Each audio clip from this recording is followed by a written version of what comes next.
And we're ready to begin the webinar content. So we're going to be talking about learning from OT IoT implementations. Our focus is on, first of all, looking at what in the operations technology or the industrial IoT or IIoT space, what they deal with, what's different about those environments compared to, say, an office building or a home environment or something like that. What are the challenges they face and how do they address them?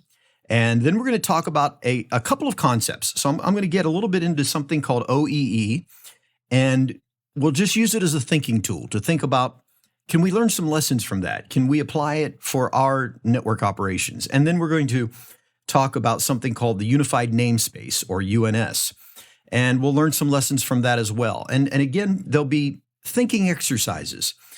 What might we be missing because we don't have something like that we normally use within our environments? And so we will deal with that and get a discussion going in our community and get feedback and have conversations. And hey, maybe we'll come up with some models of our own that would be valuable to us to utilize.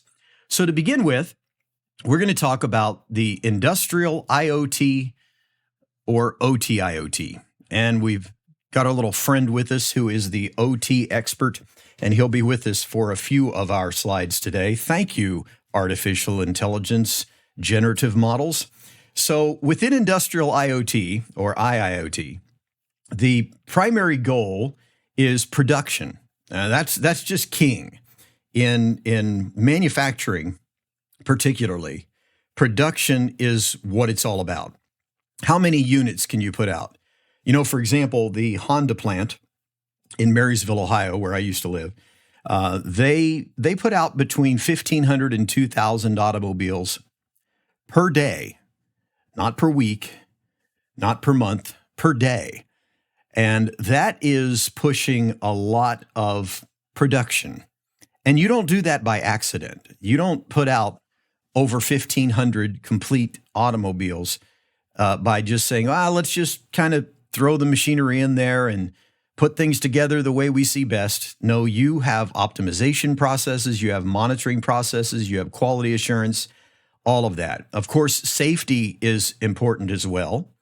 Although we do note that when we look at surveys of industrial IoT and why it's being implemented, the major driver is generally, increasing profits and or production, increasing quality, and then they usually get around to safety as well. So obviously they have compliance issues where they have to reach certain levels of that. But as far as the internal motivation, of course, is always going to be production, getting products off the line. In an office environment, we're looking at energy optimization. We're looking at quality of experience for the occupants. We're looking at building management, building automation, this kind of thing for facilities operations and so forth. And then in home environments, we're looking at convenience, comfort, security. So they're different goals, right? And I'm not going to go through all of the details of every one of these, but we have different gear that we use. We have different protocols that have been utilized over the years. We have different requirements for communications. In a home environment, it doesn't matter that you communicate in milliseconds. Usually multiple seconds is acceptable for most things. And in office or building, then maybe second to sub-second. And in industrial IoT, it can be real-time demands or certainly millisecond or microsecond latencies. The reliability targets are different. In home environment, it's nice to have. To the other end of the spectrum, we want everything working perfectly 24/7, 365. Obviously, we don't achieve that. That's not a real world, but that's our ultimate goal, isn't it?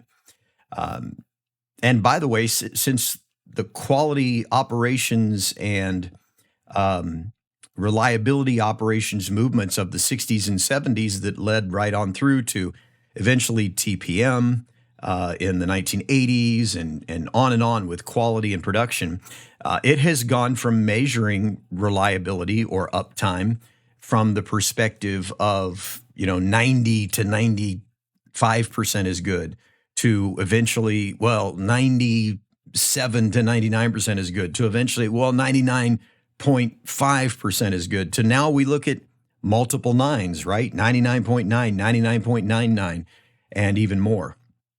Security models can vary, obviously, because of the thing that you're protecting and the fact that a security breach can not only impact data leaks in some environments, but can also cause physical harm. Data and compute is varied as far as where the data needs to be analyzed and processed. Life cycle, this is a big one. You know, in our home environments, we might upgrade our Wi-Fi router, for example, every 2, 3, 4 years. In an office environment, maybe we look at a 5 to 10 or maybe as much as 7 to 15 year life cycle on some equipment. In IoT, I mean, they've got machinery that they've used for 20 to 30 years in some environments. I worked in an environment at one point that had a cutting table. It was used to cut leather and vinyl for seat covers in that case. And they were dealing with having to get that cutting table to work with new computer systems because it had been acquired in the 80s. It was now the late 90s. Their computer system was failing. The manufacturer that provided this cutting table and system was out of business. And the question is, how do we create a new interface so that we can use a modern computer at that time to keep this machine running? Because it wasn't acceptable to them to take this very expensive machine and say, hey, it only lasted us 12 years. And then there's compliance issues. We obviously have different things in the home environment. I mean, we have general laws, but let's be honest, we get to do what we want for the most part in our home environment, as long as we abide by general laws related to impacting other people. There might be some building codes and things like that, of course. In office and building, it gets more constrained and more regulated. And then when you get into industrial environments, it's even more constrained and regulated. So these are all factors that shape the problem space of a home IoT versus an office building IoT versus an industrial IoT environment. The ultimate goal of implementing industrial IoT and all of the automation before it was called IoT that has been done in industrial environments has been to monitor out of the field. So they've got these devices they call field devices, right? These are the devices that are out in the plant, out in the oil fields, etc. And so the point is that we want to be able to monitor, manage, control these devices out of the field. We want to bring the data back. So over the years, different systems have been developed, like PLCs, programmable logic controllers, and DCS, and HMIs, and then we put a layer above that stuff, and we have SCADA systems, and we put a layer above that, and we say, well, we're going to have a manufacturing execution system, and so we build these layers that have helped us to abstract to the appropriate point the things that we need. I love the comments so far about our character. Yes, you have seen nothing yet. You're about to see multiple legs beyond the norm as well. So IoT technologies, what are they? Well, we have sensors. These are the things that read from a machine or from the environment and so forth. We have actuators. These are the things that control, manipulate. So think, for example, a sensor might report back flow through a piping system. An actuator can control a valve that changes the flow in that piping system, right? So these are sensors and actuators.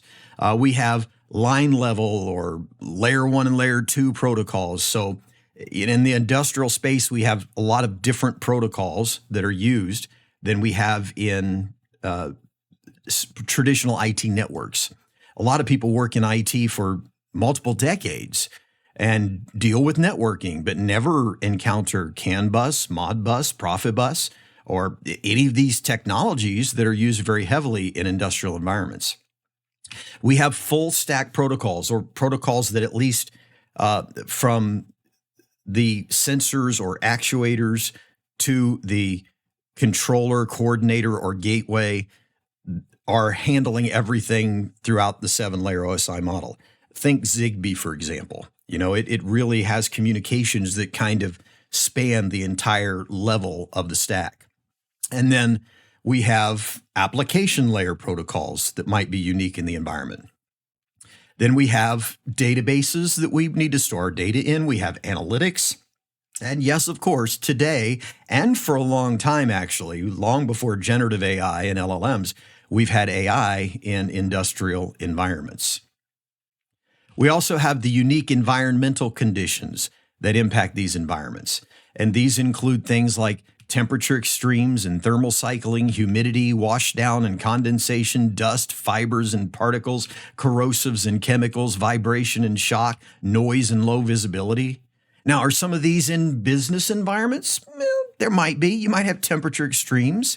For example, one of the coworkers that I have here at CWNP experienced some temperature extremes in their work environment when their air conditioning broke down during some of the hotter days of August. So sure, you can experience it in a normal work environment, but they're much more common, particularly when you get into the outdoors. You can't air condition the outdoors. So if you're dealing with some type of an agricultural or an outdoor oil processing facility or anything like that, you don't get to do air conditioning in those spaces. And so all of these are certainly things that exist commonly, very commonly in industrial environments. And we can continue the list. What about confined spaces and elevated work because you're inside of tall buildings, and electromagnetic and RF interference or EMI, RFI that's unique to machinery and power lines and things like that that exist in these spaces. And you have power quality issues that might be extremely sensitive to some of the, or that some machinery might be extremely sensitive to. You have mold, bacteria, and organic residues when you're in these outdoor environments. You have animals and critters. I have an insect or two in a business space now and then, but not the same thing you run into in some of these environments. And of course, the dangerous flammable gases, vapors, and combustible dust. So the point is, by the way, combustible dust. So think, for example, a large storage container that's storing grains. And the reality is that there's dust as the grains are being poured into the vats or dumped into the vats. And that dust is actually extremely flammable. And that's just one simple example of this. So these are conditions that need to be monitored. That's the point. All of these things need to be monitored and controlled. And some of it just needs to be done through human perception, but some of it can be automated and maybe even have responses to it with sensors and actuators. And then you have the unique wireless behaviors that result from these environmental things. The way I'd like to define it is that, industrial IoT or warehousing and things like this can be what we might call a landscape of hostility. Now, your business offices might be a landscape of hostility too if you have people bringing in their own wireless routers from home and things like that. But in industrial spaces, the environment itself, forgetting the humans and what they do, creates a landscape of hostility to wireless propagation. Think about the enhanced reflection, scattering, diffraction, and absorption that are common. So when you've got the example of our warehouse that our buddy's working in, and we'll call our buddy here Walker, and you'll see why I might call him Walker later on, and I hope that the real Walker will forgive me for that, but we might call him Walker. And so Walker is trying to figure out how to configure the APs and how many APs to place in a environment. And he has some advantages that not all of us have. He has multiple legs for stabilization. He has built-in grippers and all kinds of capabilities. And he can even apparently float a little bit. But the key thing is he has to decide, how many APs am I going to put in here, given that sometimes these shelves are full and sometimes they're empty?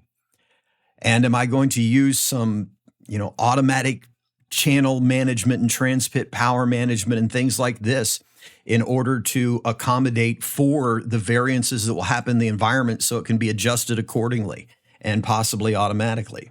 So these are issues that have to be considered. And then you have high ceilings with a common need for signal quality top to bottom. What if you have a sensor on your forklift that even when you're lifting to the highest shelves, you need to have that sensor working up in that higher space, but also in the lower space. So you're not just always saying, well, we only care about coverage in the bottom 8 feet or 6 feet, like we often do in office spaces, but we care about coverage possibly floor to ceiling, depending on the environment and what sensors we have and what those sensors are doing. And then we have dynamic environments that change, not only like warehouses, but even in manufacturing environments. Think about, I mentioned the Honda plant earlier. Think about an automobile manufacturing environment.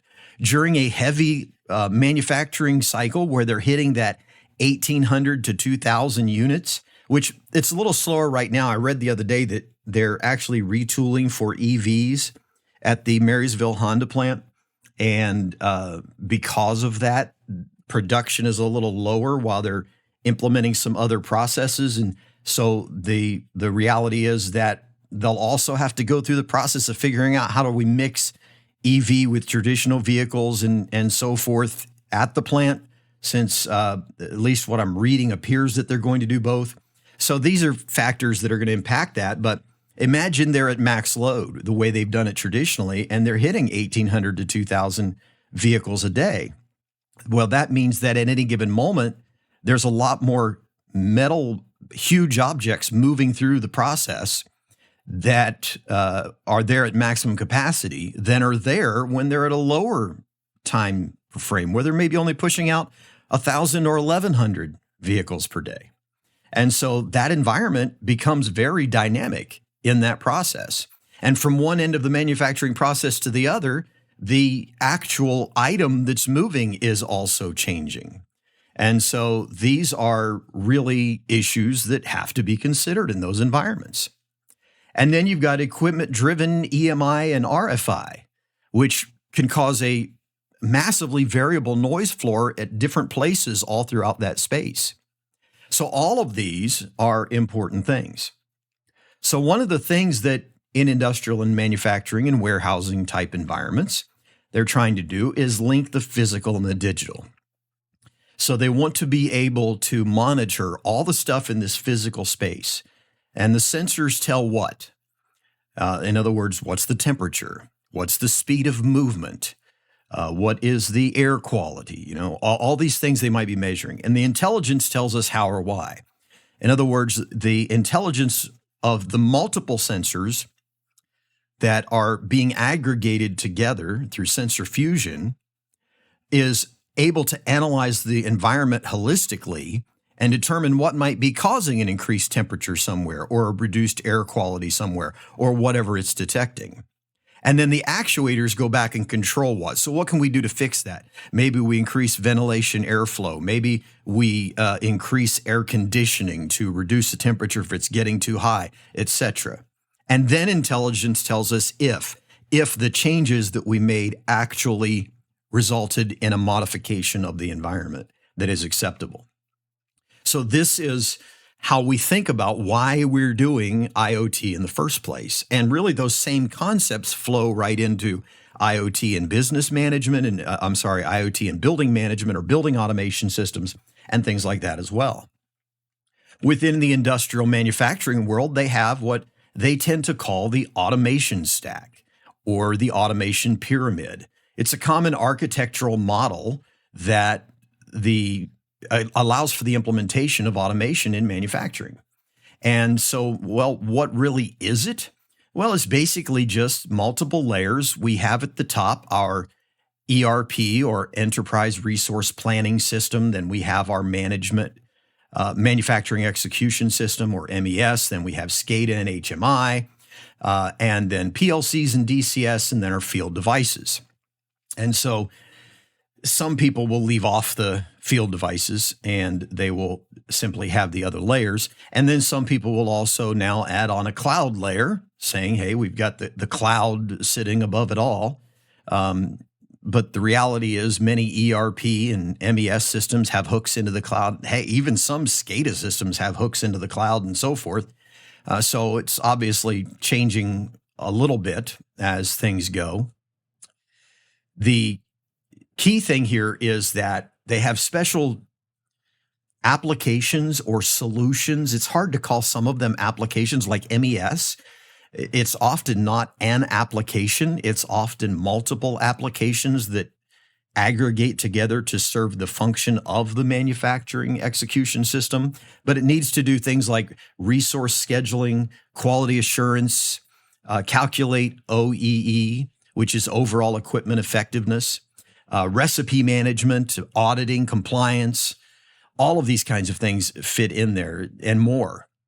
And then the MES also kind of acts as the integration glue, the thing that brings together the SCADA and HMI below it and the ERP above it, so that there's some insights in the ERP into what is going on even at the SCADA level or possibly lower.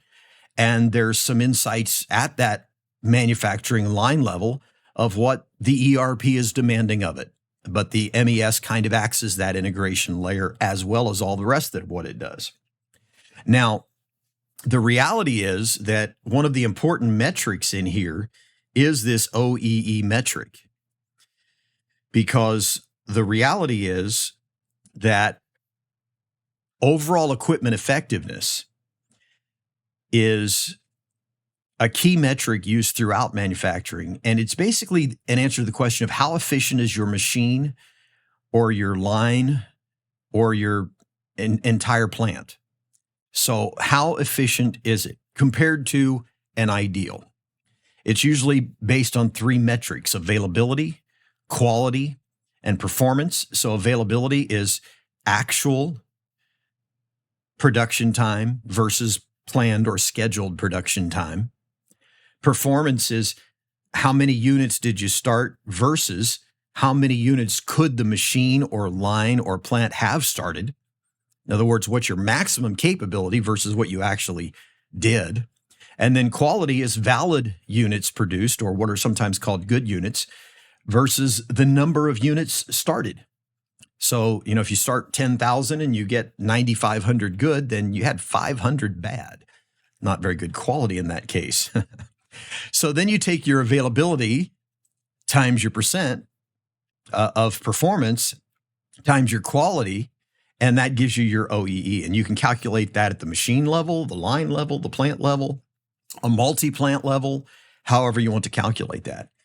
Common industry targets for OEE vary. They're going to vary depending on manufacturing type and so forth, but you'll see ranges from 70% to 90% for targets. 90% is very hard to achieve. And you'll see why, because I'm going to show you how it actually gets calculated. So when we think about something like OEE, you might wonder, do we have something like that in networking? Like, in IT network, overall network effectiveness? Interestingly, we really don't. Now, some of us might have created our own. We might have an application that gives us sort of something like it, but there's not really a standard per se. I mean, you're not going to run into any operations engineers in manufacturing that haven't heard of OEE, and most that know how it's calculated and they understand why it's important. But we don't really have a standard like that. And so I want to talk to you about an idea. I've been thinking about this for about 5 years now, this and UNS as well, and thinking about how it could be so valuable to us in network operations. And so I just want you to think with me about this. So if we take the normal calculation of availability, actual uptime versus planned uptime, and we'll qualify it more. We'll make it more specific. Actual uptime meeting basic reachability. So let's say that's our defined measurement, and we can say that basic reachability is defined as the gateways, links, IP provisioning, and DNS are all functioning. So we're not going to constrain our network as to availability because one server is down. Okay, that's availability of that server. But between that server and the hosts, the network's there if the server had been available to function. So I'm just talking about reachability. I can get across the network. And because we rely on DNS for host name resolution, it becomes important that that is there in most cases. And then IP provisioning is important. So if we're using static or DHCP addressing, or if we've got IPv6 addressing or whatever we're using, that needs to be there. The links need to be working and functioning. So the physical links and maybe the switches as well. And then your gateways or routers. So, you put all this together and you say that that's kind of what defines basic reachability. Gateways or routers, your links, which would include switches, and IP provisioning, however that's done, and DNS. So if all that's up, then we're up. If any of that is down, then we're down. We're not up with full basic reachability. So this would be a way that we could calculate uptime just for the network and not factoring in servers or a specific individual end device. Now, we could also calculate uptime for our entire LAN, just a segment in the LAN, the entire campus, if we have a multi-LAN campus or campus area network, or our entire WAN, right? So, you could calculate this at multiple levels, just like you calculate availability in OEE at multiple levels, because you can calculate it for a single machine, for an entire production line, for an entire plant, for multiple plants. So you can do that at multiple levels there as well. And then for our P value, so when we look at our performance, we can look at throughput. So we can say good put, meaning that we've actually got valuable data passing through, right? Divided by the design capacity with some weighting factor, whatever we decide to weight that, times the target latency divided by observed latency times some weighting factor, times the target jitter divided by observed jitter times some weighting factor. So we could calculate our performance in this way. Now, keep in mind that this is not what you're calculating with OEE, but we're trying to say, what if we did start calculating this for our network and use it as a metric? Then what we would have here is an ability to get a better picture of performance than just looking at throughput or just looking at latency or round trip times or jitter or things like that. And you might say, well, jitter doesn't matter to me. Then maybe you wouldn't factor that one in. Maybe some of these things could be optional. Maybe there's something missing in this performance calculation that needs to be added. The point is, we need to think about what would be a good standardized performance metric for a network, or maybe for a network in a given class or category, like a network that needs to support voice over IP versus a network that does not, and et cetera. And then our weighting could be that maybe the TW, the throughput W, is like a 0.5, and the LW, the latency W, is like a 0.3, and the jitter W or the JW is like a 0.2. But they would need to add up to 1 for the calculations to work, and I'll give you an example of this in a moment. And so then we have our quality. And what we can use for this is SLA compliant sessions or flows divided by the total number of sessions or flows that were attempted or existed. Now, what do I mean by SLA compliant? Well, that needs to be defined. I would define it as, maybe less than 1% retransmissions plus less than 0.2% loss plus quality of services honored end to end. So if we use that, and I'm not saying that has to be it, but if we use that, that's how we define our SLA. So what you can see then is that throughout this, we're factoring in a lot of individual things that we look at on the network, right? We're looking at uptime. We're looking at throughput. We're looking at latency. We're looking at jitter. We're looking at retransmissions and losses. So we're looking at errors. And we're also looking at quality of service. So we're looking at all of these components, but bringing them together into one. And how do they come together into one? Well, we would do that by doing actual calculations, right? So we might say that for our actual uptime, we had 590 minutes and 600 was the planned.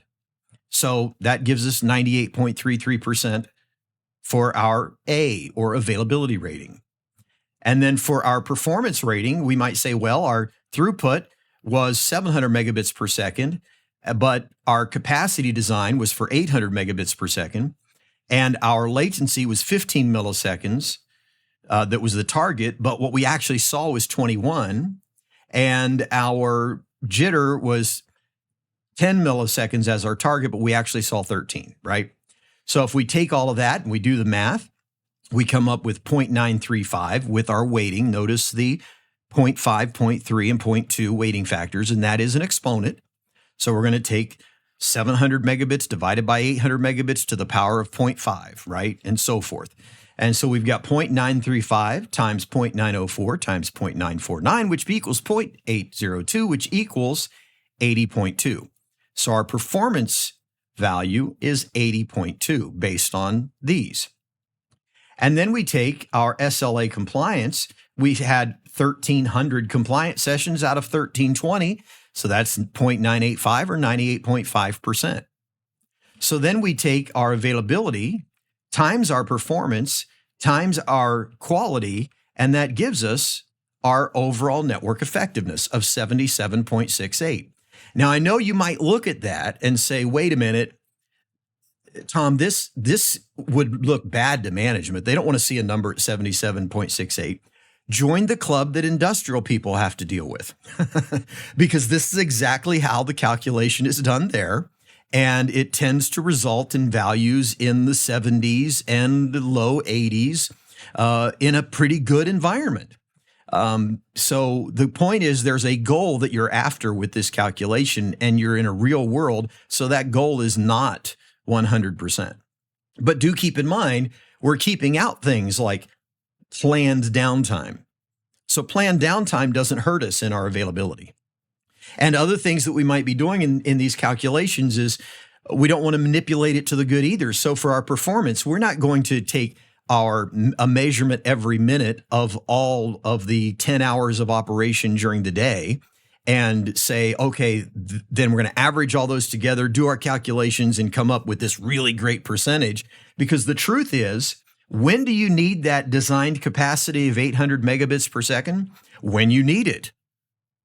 In other words, you need it when you need it. You need it in your peak periods, not in your lower periods, right? So to be fair, you're going to find out when your peak periods are in the day, and then you're going to calculate whether you're able to get close to or achieve the capacity that you designed it to be able to achieve because of your needs. Now, we obviously always have some buffer in there, and some people might choose to calculate that buffer. So in other words, if we designed for a capacity of 1 gigabit per second because we needed 800 megabits per second today and in our peak periods, then that's why we're using 800 megabits per second here, for example. Okay, so now if we take all of that, now we can have nice dashboards that we can look at and quickly see the overall network effectiveness with ratings for our availability, our performance, and our quality, and our overall network effectiveness, which is the kind of thing that they have beautifully before them in industrial manufacturing environments all the time so they can monitor their manufacturing processes. Would we benefit by having this kind of information? Sure. And if we can also drill down, let's say into performance, since that's the lowest one here. So in our dashboard, we click on it and it shows us all of the areas it has been gathered from. Maybe different paths that we monitor as a unique path through the network, maybe different subnets, maybe different LANs, maybe different WAN locations, etc. So the point is we can drill down and find out if this is my overall for the whole network, which parts of my network are bringing this down? And we know where to go and look for that. And of course, as we've talked about so many times in webinars, we're going to automate this stuff. We're not going to do it manually. We're going to figure out a way to aggregate together data throughout all of our environment that can be used to calculate metrics like this, to get our indicators that let us know where we need to go and figure out how we're going to bring our ONE up. Now, with all that said, what are we going to use to bring all that data together? We've got all kinds of little pieces to the puzzle in the IT space, but do we have one solution? Well, let's move on to our final topic of the day to address that, and that's the Unified Namespace, or UNS. The Unified Namespace was developed by our furry friend. That's Walker. Although in the real world, he's not furry, and his name is Walker Reynolds. You can find him online. He's a longtime industrial management, automation, and now IoT expert. And he's the one that developed the concept of the unified namespace and evangelized it, and now it has grown in great popularity. Many of the manufacturers who develop uniquely for the industrial IoT space recommend the implementation of it as a model. And what does it do? Well, it takes the automation stack, and I've added field devices here because we're now in the IoT world, and the cloud, I went ahead and put that at the top as well. So it takes the automation stack, which traditionally worked like this, meaning that the field devices communicate up to the PLCs or DCSs, and the PCLs and DCSs communicate down to the field devices. And of course, at the PLC and DCS area, we have the human-machine interface or HMI interfaces to monitor things and so forth. And then the PLCs or DCSs communicate up to the SCADA and vice versa. The SCADA communicates up to the MES and vice versa. The MES communicates up to the ERP and vice versa. And the ERP communicates up to the cloud and vice versa. And maybe the cloud communicates directly with some of these other layers as well. But the point is, it's very vertical in nature. So the idea was to say, instead of communicating up and down, why not communicate left and right? Let's implement something. We can call it a broker. We can call it a server. We can call it a central point of contact. We can call it whatever we want, but in most cases, it's MQTT. And so basically now what happens is these different layers, instead of communicating just up and down, they also communicate horizontally. And they communicate with this broker. And the field devices in the IoT world now tend to, in many of the cases, have the ability to communicate with this broker as well. What we're going to do then is we're going to design, and you don't really design this in MQTT, you design this as a logical structure. We're going to design an ISA 95 structure that would typically have then this hierarchy as defined in ISA 95 of enterprise site area line, so that you can track what's going on in the different levels of your manufacturing process. That means that we simply make sure all of our messages from our cloud layer, ERP layer, MES layer, SCADA layer, PLC layer, field device layer, coming into the broker or the MQTT server are writing to, using topics in MQTT, they're writing to the proper level of this hierarchy. So MQTT does not itself inherently enforce a hierarchy. It's based on the topics that you deploy. And so those topics that you create for the messages that you're sending to the broker are what end up enforcing this. So you might say that the enforcement of the unified namespace is distributed, but the messages based on that unified namespace are centralized.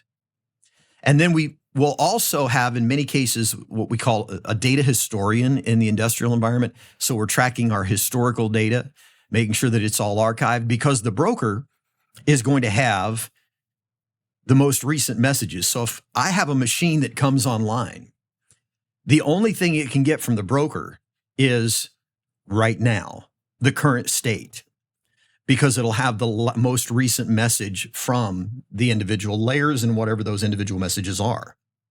So for example, if some app comes online to talk to the service broker, or a service or a function, we've got now function as a service in the cloud, where we simply have a function that runs within the cloud. The point is, all of these things, when they come online, they can't get in the MQTT server every message that's ever been sent in history. If they tried to, that would pretty well bring the network to a crawl, wouldn't it? So instead, they get the current state. But there's historical data that's available in our historian or our historical data store, whatever it's called and whatever we're using for that. So where is the unified namespace in all of this? It's everywhere. It's in the historical data system. It's in the functions. It's in the services. It's in the apps. It's in the cloud, the ERP, the MES, the SCADA, the PLC, the DCS, the field devices, or at least they're part of it. So if you think of the entire schema of all of this ISA 95 structure that we're building to be our unified namespace, there's some parts of that schema that the only thing that'll ever write to it is a field device or a PLC or a SCADA.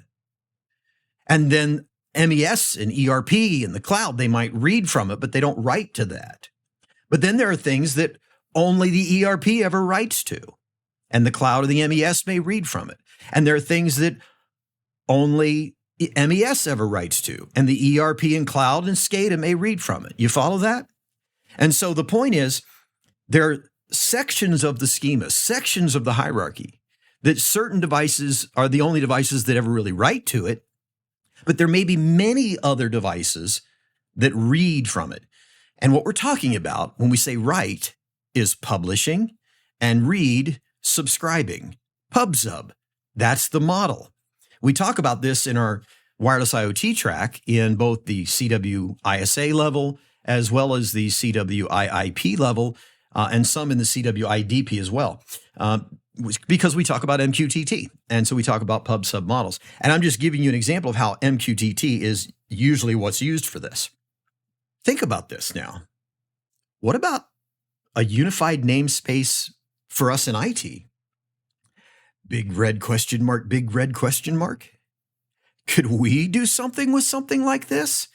What about a hierarchy we might have? So here's a common hierarchy for a security information event management system that we've thrown cloud on top of it, even though the SIEM might actually be in the cloud, but we've just done it so that it looks kind of like what the previous one did. So we've got our sources, our collectors and forwarders, our transport. And by the way, transport here, we're not talking TCP, IP, that kind of thing. We're talking about message buses, often thought of like enterprise service buses, but basically it's an interface where we can take many disparate kinds of messages and convert them into a kind of message that everything above it can understand. So it kind of acts as a translation level between the collectors and forwarders and the data cleaning and enrichment, because we're getting all the messages in a consistent format. So we might have that transport level there. We might not. Data cleaning and enrichment. So we're both making sure the data is structured right for the SIEM, and we might be adding to it. So it came from one source, but I want to get another contextual or environmental piece of information and add it to this as well. So that's enrichment. And finally, it gets to the SIEM. So we've got, again, all this vertical communication here. Now, what if we had a broker? What if it was a single source of truth for us? What if at each of these layers, they communicated horizontally as well as vertically? What if we had a schema, a hierarchy? We aren't going to use ISA 95. Maybe we just do it based on network levels. Enterprise, LAN, segment, host node. And we have our historical data. And then we have our apps and our services and our functions. And then we do all this based on a report on change or report by exception.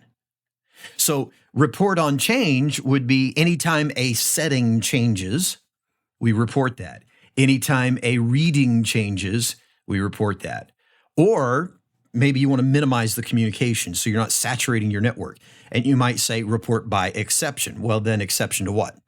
Is there a threshold that if it goes above it or below it or within a range, you want to report that, but not if it's outside of that range or within a range or above it or below it? You get the point. So there's some kind of exception that defines when the reporting should happen. Now, remember, that logic is being pushed out, right?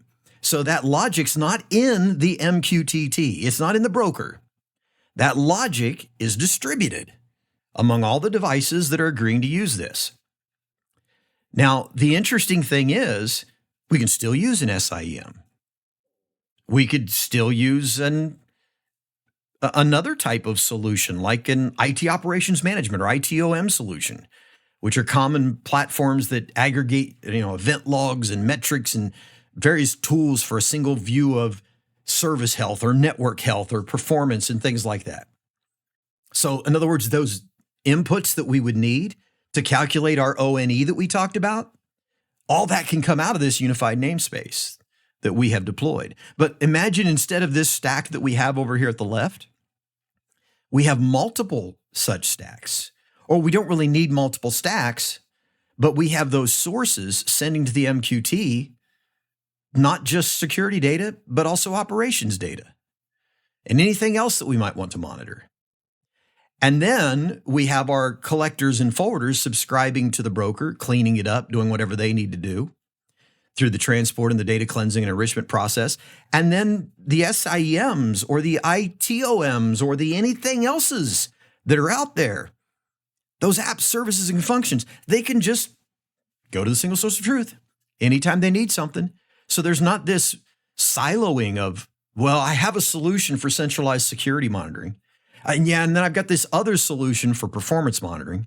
And then I've got this other solution for quality monitoring. And you get the picture? That's the kind of thing we tend to see when it comes to networking, monitoring, and support. And, I'm just a big fan of security is ubiquitous. And we shouldn't be treating it like it's something separate. I know you've got, specialty security engineers that are monitoring the security. But you know what? If I'm over there in operations and I'm changing some settings on routers and switches and so on, or wireless controllers, I need to know if I'm impacting security. And if I make a change that goes to the MQTT and then flies up to the SIEM and then an alert is triggered, then as soon as my change is made, people know about it because the ops side is reporting with the sec side, right? And so the concept of having a single source of truth is something that we've dreamed about for a long time. And I think there's a simple thing what we can do. Here we go. All right. Maybe this isn't what we decide is the exact solution. But when we decide as a community in the networking space what our single source of truth is going to be for all things related to security and operations, one place to go for everything, and of course, proper security controls to decide who can subscribe to what and so on. So everything is there, encrypting all the data, the whole nine. Then we go back to our vendors and we say, you must provide us with an MQTT connector for your device or your service or your application or your system or your whatever it is you're trying to sell me, or we won't use it. That's what the industrial space has been doing. They've been starting to stand up and say, look, if you won't support MQTT, whether natively or through some kind of a translator, connector, conversion interface, then we're not going to be implementing your manufacturing device, monitoring system, whatever it is. And the reality is it makes our life much simpler. And now think of what we get to take advantage of. We get to take advantage of AI. Machine learning specifically, it benefits from massive amounts of data. Think about it. Effectively, how did we develop our large language models? We trained them, right? And what was that training? Well, it was an implementation of a machine learning process that looked at massive amounts of data. And this is why when you hear about, well, this is a 10 billion parameter model, and this is a 7 billion. Oh, that one's only 4 billion. Oh, that one's 400 billion. And the reality is that the situation is that the more parameters they have, generally the better they do. And it's not a hard and fast rule. There are other factors that apply as well. But with AI and machine learning specifically, the more data you can feed it, the better it can understand the environment. And so if we're aggregating things together to a central source of truth, that is a single source of truth that has everything, every time there's a configuration change, every time there's a firmware upgrade, every time there's a performance change in the environment, every time the throughput is reduced or increased, the jitter changes, the latency changes, round trip times change, every time a link drops and comes back online, every time there's a security incident, all of that is there. Then that massive amount of data can be used by AI to better understand the world it exists in. We talked yesterday about reinforcement learning, right? Learning from the environment. Well, the more I know about the environment, the more I can learn from the environment. And so that's a big factor in all of this. Now, are we going to adapt exactly this or adopt it? No. No, we're not. There'll be some tweaks and changes to it, but this is the direction we're moving in. We're moving in a direction of a single central source of truth of all of our operations data, including security information and all the rest, and then having the right app plug into that to get the information that is needed. And, here's the thing to remember. Change is the law of life. And those who look only to the past or present are certain to miss the future. Said John F. Kennedy in Frankfurt, Germany, June 25th, 1963. Don't be afraid of change. Be a change maker. And let's think together. I don't expect you to buy into exactly what I've presented here today. I really don't. For either ONE or UNS for IT. But I would love it if we would all start thinking together about solutions to these problems that are not locking us into a vendor and that give us the flexibility of control that we can successfully implement and manage and have all access to all our data all the time. That's just my thoughts. What are yours?